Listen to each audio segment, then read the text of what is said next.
Since 1988, I have responded to more crises than I can remember.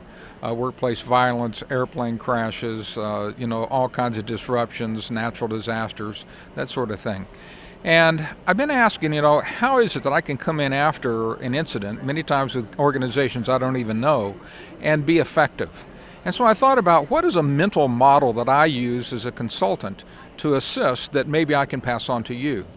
And again, I like to use acronyms to help me remember.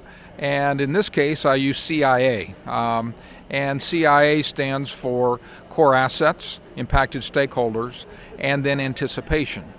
Core assets are, first of all, your mental model, think about what are the core assets that are at risk here. Is it our reputation? Is it our shareholder value? Is it people?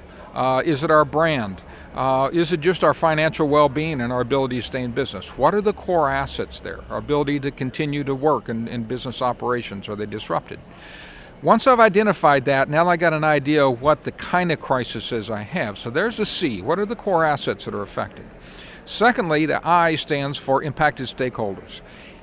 Any group that you or individual that's an impacted stakeholder that feels like they've been harmed by your crisis, if they are not addressed in a way that they feel like is adequate, they're going to cause problems. And it's going to be outraged, they're not going to trust you, they're not going to cooperate, and the longevity and the severity of your incident and your ability to recover is going to be exacerbated simply because you're not going to be able to address the needs of these people. They're going to cause problems for you.